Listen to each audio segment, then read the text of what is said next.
Assalamualaikum warahmatullahi wabarakatuh.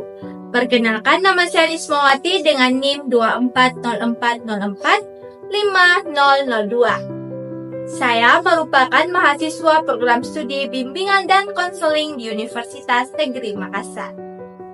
Dalam video kali ini, saya akan mengajak seluruh teman-teman untuk melihat bagaimana realitas sosial yang ada di sekolah.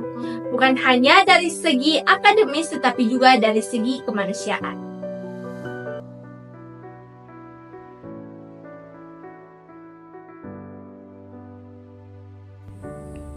Sekolah bukan hanya tempat untuk belajar mata pelajaran, tetapi juga menjadi ruang belajar hidup bersama orang lain.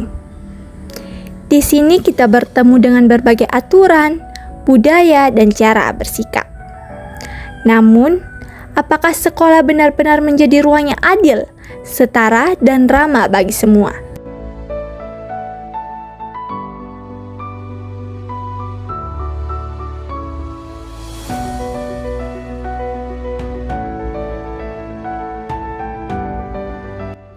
Sejak hari pertama masuk sekolah, kita mulai belajar menyesuaikan diri.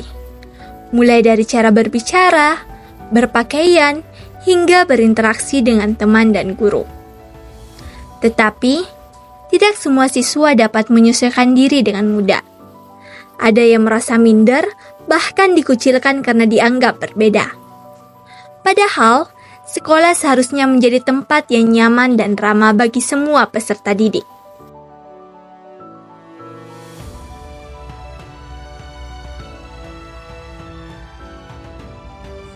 Tanpa kita sadari, di sekolah terdapat sistem yang menciptakan perbedaan status sosial, seperti adanya kelas unggulan dan kelas reguler, atau perbedaan fasilitas antara siswa yang berasal dari keluarga mampu dan keluarga yang tidak mampu. Hal ini bisa menimbulkan kesenjangan. Seringkali, siswa yang dianggap berprestasi lebih dihargai karena faktor sosial dan ekonomi, bukan semata-mata karena usaha dan kerja keras mereka.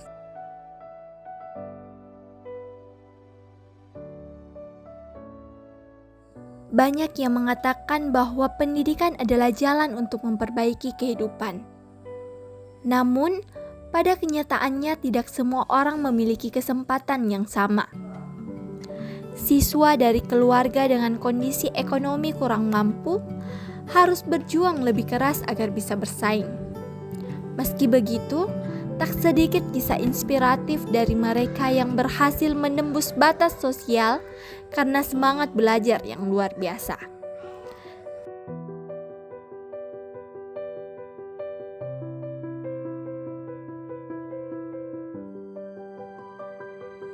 Disinilah peran pendidikan diuji, apakah benar-benar mampu menjadi jembatan menuju kehidupan yang lebih baik.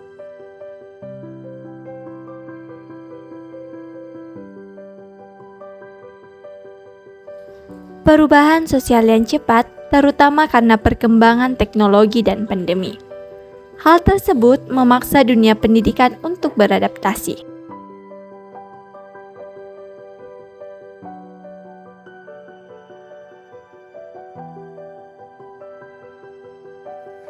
Pembelajaran daring, digitalisasi administrasi, dan media sosial menjadi bagian dari kehidupan sekolah.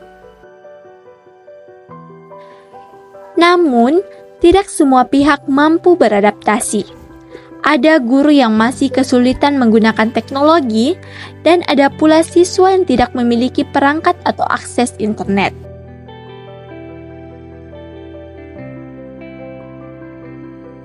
Namun di tengah keterbatasan itu, muncul pula semangat gotong royong, kelas daring komunitas, pelatihan teknologi untuk guru, dan solidaritas akses belajar.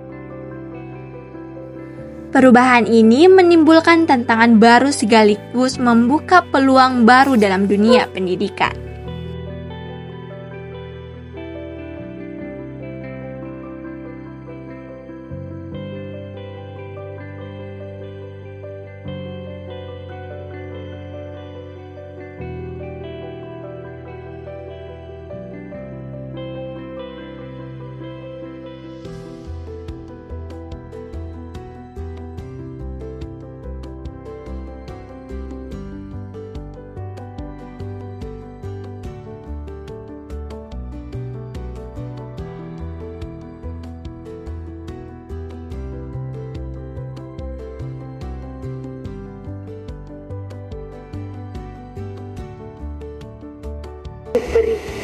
karena baru saja lepas dari masa kering yang lama. Ki Hajar berkenan pula menghadapi Kongres. Dan ternyata badan yang masih letih itu tak terhiraukan lagi manakala kepentingan nasional memanggil dan jiwa mulai berkobar. Istilah ini kita dengar, tapi mungkin kebanyakan orang tidak mengetahui bahwa ini adalah istilah yang berasal dari Taman Siswa.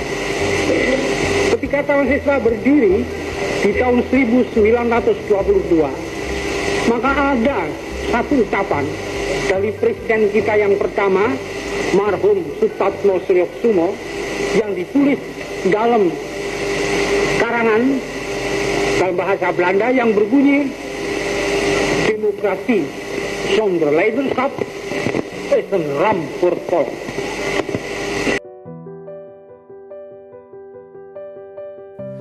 Ki Hajar Dewantara menyampaikan bahwa pendidikan adalah upaya menuntun segala kekuatan kuadrat yang ada pada anak-anak, agar mereka sebagai manusia dan anggota masyarakat dapat mencapai keselamatan dan kebahagiaan setinggi-tingginya.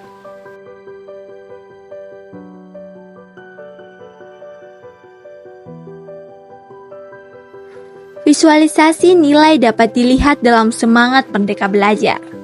Namun, dalam kenyataannya, pendidikan seringkali justru menekankan potensi anak dengan sistem yang membandingkan, memberi label, dan menimbulkan tekanan. Inilah jarak antara pendidikan yang ideal dan yang terjadi di lapangan. Untuk menjembatani kesenjangan ini, diperlukan kesadaran bersama dan perubahan dari berbagai pihak, dimulai dari lingkungan sekolah itu sendiri. Ketika kita bicara tentang pendidikan, kita sebenarnya sedang bicara tentang masa depan, tentang siapa yang akan kita bentuk, dan nilai seperti apa yang ingin kita wariskan. Pendidikan bukan sekedar ruang kelas, bukan hanya soal nilai ujian, tapi tentang proses menjadi manusia seutuhnya. Kita telah melihat bahwa di balik dinding sekolah ada cerita tentang perjuangan, ketimpangan, dan harapan. Ada anak-anak yang tumbuh dengan dukungan, tapi ada juga yang tertinggal karena sistem belum sepenuhnya adil. Ada guru-guru yang menjadi pelita, namun juga ada yang masih terbatas oleh kurikulum dan bebas administrasi.